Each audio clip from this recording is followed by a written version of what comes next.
तो दोस्तों हाल ही में मैंने द पोप एक्सॉर्सिस्ट मूवी देखा है जो कि 2023 में रिलीज हुई थी और ये काफी अच्छी मूवी है। इसलिए मैं आप लोगों को सजेस्ट करूंगा कि इस वीडियो को देखने से पहले आप लोग इस मूवी को जाके जरूर से देख ले। इस मूवी की IMDb रेटिंग है 6.1 आउट ऑफ 10। रॉटेन टोमेटोज पे it's 50% fresh with audience score of 81%। तो आज की इस वीडियो में मैं इस मूवी को एक्सप्लेन करते हुए इससे रिलेटेड कुछ फैक्ट्स एंड थ्योरीज पे भी बातें करूंगा। तो अगर आप लोगों को ये वीडियो पसंद आती है तो इस वीडियो को लाइक करके हमें सपोर्ट जरूर कीजिएगा। तो बिना किसी देरी के चलते हैं सीधा वीडियो की तरफ।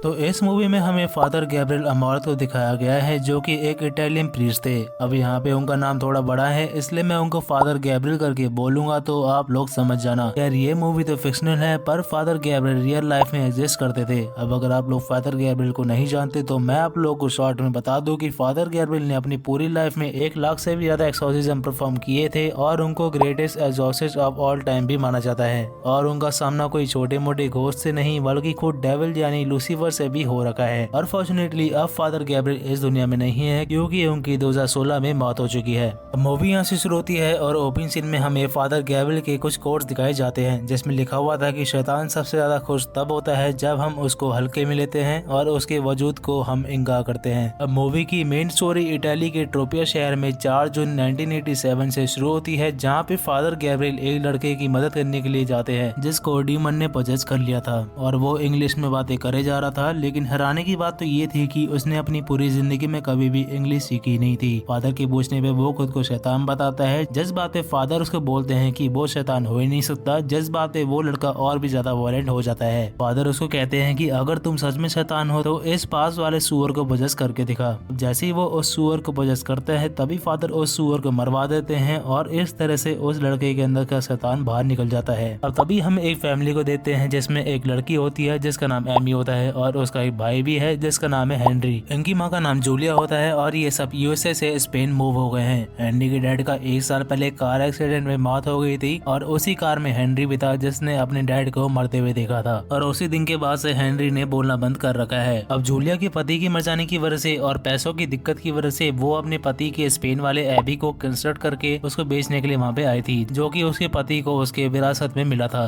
दूसरी तरफ हम फिर से फादर अमॉर्थ को देखते हैं जिनको उसी केस के बारे में रोम बुलाया गया था। वहाँ की काउंसलर्स फादर को ब्लेम करते हैं कि उन्होंने इटली में वेटिकन की परमिशन के बिना एक्सॉर्सिज्म परफॉर्म किया है। जिस बात पे फादर बोलते हैं कि वो लड़का पोजेस था ही नहीं बल्कि वो बस एक साइकोलॉजिकल प्रॉब्लम वाला केस था जिसमें लड़के को लग रहा था कि वो एक डेविल से पोजेस हो चुका है और उन्होंने बस एक माइंड गेम खेला जिसकी वजह से उन्होंने उस सुअर को मरवा दिया और उस लड़के को ये बिलीव करा दिया कि अब वो डेविल के पोजीशन से आजाद हो चुका है। दरअसल फादर गैब्रियल के पास 98% केसेस ऐसे ही साइकोलॉजिकल प्रॉब्लम वाले आते थे जिसकी वजह से वो उन लोगों को डॉक्टर्स या साइकियाट्रिस्ट के पास भेजा करते थे और बाकी बचे हुए 2% रियल केसेस होते थे जिसमें उनका डेविल से सामना होता था। वहाँ के काउंसलर्स फादर गैब्रियल के एक्सॉर्सिस्ट वाले पद को हटाने की बात करते हैं जिस बात पे फादर बोलते हैं कि अगर उनको उनसे कोई भी प्रॉब्लम है तो उनके बॉस से जाके बात करे जो कि है पोप, और इतना बोल के वो वहाँ से चले जाते हैं और सीन यहीं पे कट हो जाता है। दूसरी तरफ हम जूलिया के घर में एक फादर को देख पाते हैं जो कि उनको ब्लेस करने के लिए आए थे और उनका नाम फादर स्क्यूबिल था। वहीं हेनरी भी उस घर को एक्सप्लोर करने के लिए उस घर के नीचे जाता है जहाँ उसे वॉल के अंदर एक होल दिखता है जिसके अंदर सील ऑफ वेटिकन का सिंबल दिखता है। अचानक से उस पे क्रैक्स आने लगते हैं जिसको देख के हेनरी वहाँ से भाग जाता है। वहाँ के वर्कर्स भी उस जगह को चेक करने के लिए फ्लेयर चलाते हैं और उस फ्लेयर के चलाते ही वहाँ पे जोरदार धमाका हो जाता है क्योंकि उस जगह पे सल्फर गैस जमा हो रखी थी और उस धमाके की होने की वजह से काफी लोग जख्मी भी हो जाते हैं और उन वर्कर्स का जो हेड था जिसका नाम कार्लो था वो भी अब वहाँ पे काम करना नहीं चाहता था, इसलिए वो अपनी बाकी टीम को लेके वहाँ से चला जाता है। और उन वर्कर्स के जाते ही हम हेनरी को भी देख पाते हैं जिसकी बॉडी पूरी तरह से कांप रही थी जैसे कि वो किसी से पोजेस हो गया हो और ऐसा लग रहा था कि जैसे कोई नेगेटिव एनर्जी उस ब्लास्ट की वजह से आजाद हो गई है। अब हेनरी थोड़ी देर बाद नॉर्मल होता है और वो उठ जाता है और उठते ही वो उन दोनों को देख के बोलता है कि तुम सब मरने वाले हो और इतना बोलते ही वो अपना पूरा मुंह स्क्रैच कर लेता है। इसके बाद हम हॉस्पिटल का सीन देते हैं जहाँ पे हेनरी का चेकअप चल रहा होता है और उसके सभी टेस्ट नॉर्मल आते हैं। डॉक्टरों ने बोलते हैं कि हेनरी को एक साइकियाट्रिस्ट की जरूरत है क्योंकि वो अपनी डैड की मौत से उभर नहीं पाया है और शायद इसलिए वो ऐसा कर रहा है। फिर वो लोग घर वापस आ जाते हैं। घर वापस आके हेनरी फिर से अजीब हरकतें करने लगता है और वो अपनी माँ को भी बुरा भला बोलता है। साथ में हम देखते हैं कि उसके पेट पे HATE वर्ड यानी कि हेट वर्ड स्क्रैच करके लिखा हुआ था और वो उन्हें प्रीस्ट को बुलाने के लिए बोलता है। अब जैसे ही फादर स्क्यूबल वहाँ पे आते हैं तब हेनरी उनको उठा के कमरे से बाहर फेंक देता है और कहता है कि ये तो रॉन्ग प्रीस्ट है। दूसरी तरफ हम पोप को देते हैं जो कि फादर अमॉर्थ को इस केस के बारे में बताते हैं और उन्हें बोलते हैं कि उन्हें हेनरी की मदद करने के लिए स्पेन जाना चाहिए। साथ में वो ये भी कहते हैं कि उस जगह की वजह से चर्च को पास्ट में भी काफी परेशानियां आई हैं। अब यहाँ से सीन शिफ्ट होता है जहाँ फादर गैब्रियल जूलिया के घर पहुंच चुके थे और वो सबसे मिलते हैं। इसके बाद वो हेनरी से भी मिलते हैं जिनको देख के हेनरी के अंदर का डेविल काफी खुश होता है। फादर गैब्रियल उसको एक सिंबल दिखाते हैं जिसकी वजह से वो काफी ट्रिगर हो जाता है और उसकी आंखों में हम साफ साफ डेविल की आंखों को भी देख पाते हैं। फादर गैब्रियल उस डेविल का उससे नाम पूछते हैं पर वो अपना नाम नहीं बताता क्योंकि किसी डेविल का नाम पता होने की वजह से हम उसको आसानी से कंट्रोल कर सकते हैं। हालांकि हेनरी को फादर गैब्रियल के बारे में हर एक चीज पता थी। उनके पास केसेस और उनके पास में किए हुए हर पाप भी उस डीमन को पता थे जो कि हेनरी के अंदर था। वो डेविल फादर गैब्रियल को उनके नाइटमेयर के बारे में भी बताता है जिसमें फादर गैब्रियल वर्ल्ड वॉर 2 के टाइम पे सोल्जर थे और साथ ही में वो बहुत बड़े कायर भी थे क्योंकि वॉर के टाइम पे उनके सभी साथी मारे गए थे और सिर्फ वही अकेला जिंदा बच पाए थे। ये सब बोलने के बाद हेनरी अपने मुंह से एक मरी हुई चिड़िया निकालता है और फादर गैब्रियल को कंफर्म हो जाता है कि ये कोई साइकोलॉजिकल प्रॉब्लम नहीं है बल्कि यहाँ पे सच में डेविल मौजूद है। अब फादर कमरे से बाहर आते हैं और सबको डीमन के बारे में बताते हैं। वो जूलिया को बताते हैं कि डीमन सिर्फ कमजोर आत्माओं को पजेस करता है और हेनरी के डैड का उसके सामने मरने का ड्रामा डीमन के लिए गेटवे था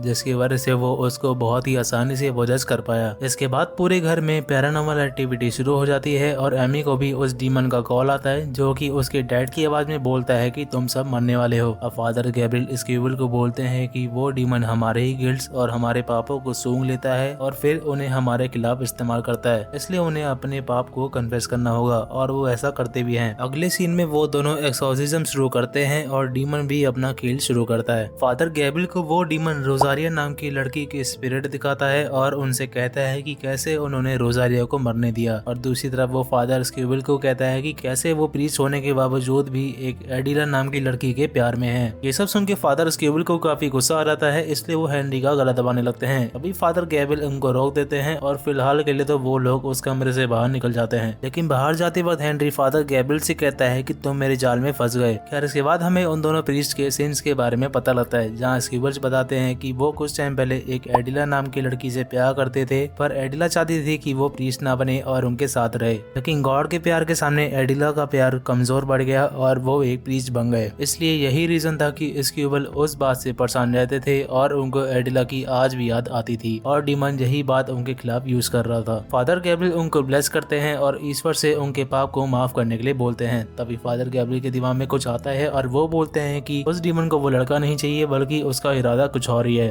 वो फादर स्क्यूबल को हेनरी पे नजर रखने के लिए बोलते हैं और खुद घर के बाहर एक कुएं के पास जाते हैं जिसके ऊपर सील ऑफ वेटिकन बना हुआ था और उसको हटाने के बाद देखते हैं कि उस कुएं के अंदर बहुत सारे स्कल्स पड़े हुए थे और जैसे ही वो चेक करने के लिए उसके अंदर एक जलता हुआ कागज डालते हैं तभी वहाँ पे फिर से ब्लास्ट हो जाता है क्योंकि हमें पता ही है उस जगह के नीचे सल्फर गैस बन रही है। दूसरी तरफ हेनरी भी फादर स्क्यूबल से मदद मांगने के नाम पे धोखे से अपने पास बुलाता है और जैसे ही फादर स्क्यूबल उसके पास जाते हैं तो वो उनके कान को काट डालता है। साथ ही में वो डीमन एमी के ऊपर भी अटैक कर देता है जिनको फादर गैब्रियल आके बचाते हैं। फादर गैब्रियल एमी और जूलिया को नीचे चर्च के चैपल में भेज देते हैं और खुद वो दोनों छानबीन में लग जाते हैं। फादर गैब्रियल स्क्यूबल को वो कुआं दिखाते हैं और उन्हें बताते हैं कि स्पेनिश इंक्विजिशन के टाइम पे काफी लोगों के साथ अत्याचार हुए थे और ये उन लोगों के स्किल्स हैं जिन लोगों ने अपना रिलीजन चेंज नहीं करवाया था या फिर उन्होंने मना कर दिया था। खैर वो दोनों कुएं के नीचे वाले जगह पे जाते हैं जहाँ उन्हें वही दीवार में होल मिलता है। फादर मॉर्थ उस दीवार को तोड़ देते हैं जिसके पीछे उन्हें फिर से सील ऑफ वेटिकन वाला डोर मिलता है। उस डोर को भी तोड़ देने के बाद वो लोग आगे बढ़ते हैं जहाँ उन्हें बड़ा सा कैटाकॉम्ब मिलता है जिसके अंदर बहुत सारी डेड बॉडीज पड़ी हुई थी और एक बॉडी तो पिंजरे के अंदर भी पड़ी हुई थी। जिस बात पे फादर मॉर्थ बोलते हैं कि ये पिंजरे लोगों को कैद करने के लिए नहीं बल्कि खुद को एक्सोर्सिज्म के दौरान डीमन से बचाने के लिए था। उस पिंजरे वाली बॉडी के साथ में उन्हें कार्डिनल प्रोटेक्टर वाली रिंग भी मिलती है और साथ ही में उस बॉडी की पेट के अंदर एक चाबी भी मिलती है जिसकी मदद से वो लोग पास वाले गेट को खोल पाते हैं। अब जैसे ही वो लोग आगे बढ़ते हैं तो धीरे धीरे वहाँ पे सल्फर की मात्रा और भी ज्यादा बढ़ती जा रही थी। जिस बात पे फादर मॉर्थ बोलते हैं कि हम लोग नर्क के काफी करीब हैं। आगे चल के उन्हें फ्रायर द ओजेडा की डेड बॉडी मिलती है जो कि हिस्ट्री के सबसे बड़े एग्जॉर्सिस्ट थे। वो हमें बताते हैं कि 1475 के टाइम पे यहाँ एक मॉन्क का एग्जॉर्सिज्म किया गया था जो कि पॉजेस था, लेकिन रिकॉर्ड से पता लगता है कि यहाँ पे मल्टीवर्स ऑफ एग्जॉर्सिज्म हुए थे और एग्जॉर्सिज्म भी सक्सेसफुल नहीं हुआ था, क्योंकि ये जगह जो एबी ऑफ सेंट सेबेस्टियन है यहाँ पे डेविल का वास था। साथ में हमें ये भी पता लगता है कि total 200 numbers of fallen angels थे जिनको अर्थ पे दफनाया गया था और ये जगह भी उन्हीं एक फॉलन एंजल का था जहाँ पे गॉड नहीं है। और उसी डेविल ने फ्रायर द ओजेडा को पजेस कर लिया था और उन्हीं के हाथों स्पेनिश एग्जीक्यूशन करवाया था। फिर काफी टाइम बाद जब ये बात वेटिकन को पता लगी तब वेटिकन ने इस जगह को सील कर दिया और उस डेविल को भी इसी जगह पे कैद कर दिया। लेकिन इस जगह की मरम्मत के टाइम पे जो ब्लास्ट हुआ था उसी वजह से वो डेविल बाहर आ गया था और उसने हेनरी को पजेस कर लिया था। वहीं दूसरी तरफ हम जूलिया को देखते हैं जो कि एमी को ढूंढ रही थी क्योंकि एमी उस चैपल से गायब हो गई थी। जूलिया एक बेहोशी का इंजेक्शन लेके हेनरी के रूम में जाती है जहां वो एमी और हेनरी को साथ बैठा हुआ देखती है और वो दोनों काफी क्रीपली वे में जूलिया को बोलते हैं कि यहाँ पे सब कुछ ठीक है। जूलिया एमी को लेके वहाँ से भागती है लेकिन वो डीमन उन दोनों पे अटैक कर देता है। इधर हम फादर मॉर्थ को देखते हैं जिन्होंने उस डीमन का नाम पता लगा लिया था जिसका नाम था द किंग ऑफ हेल एस्मोडियस, और ये नाम बोलते ही दूसरी तरफ वो डीमन भी जोर से चिल्लाने लगता है जिससे वो दोनों वापस नीचे गिर जाती है और जल्दी से हेनरी को वो बेहोशी वाला इंजेक्शन दे के बच जाती है। दूसरी तरफ हम पोप को भी देते हैं जिसको ये बात एक लेटर के थ्रू पता लग गई थी जिसको आज से कई साल पहले फ्रायर द ओजेडा ने लिखा था, जिसको पढ़ते ही पोप की तबीयत काफी ज्यादा खराब हो जाती है। खैर अब जैसा कि उन्हें उस डीमन का नाम पता लग चुका है तो वो लोग फिर से एग्जॉर्सिज्म शुरू करते हैं। एस्मोडियस भी उन्हें फिर से उनके पाप के विजन्स दिखाता है पर इस बार वो दोनों अपने विजन्स का सामना करते हैं, लेकिन डीमन अब एमी को भी पोजेस कर लिया था जिससे वो जूलिया पे अटैक करवा देता है। इतना ही नहीं वो फादर स्क्यूबल को भी हवा में लटका देता है और फादर गैब्रियल को बोलता है कि अगर उनको सबको बचाना है तो उन्हें खुद को पोजेस करने की परमिशन देनी होगी। जिस बात पे शुरू में तो गैब्रियल मना कर देते हैं पर वहाँ की इतनी बुरी सिचुएशन देख के वो खुद को पोजेस करने की परमिशन दे देते हैं और सब कुछ वहीं पे तुरंत रुक जाता है। आगे हम देते हैं कि फादर मॉर्थ भी अब पोजेस हो चुके थे लेकिन वो अभी भी थोड़ा थोड़ा अपने होश में थे। वो जूलिया, एमी और हेनरी को वहाँ से जाने के लिए बोलते हैं और खुद को वो फांसी लगा के मारने की कोशिश करते हैं ताकि वो डीमन उनके हाथों से कुछ बुरा काम ना करवाए,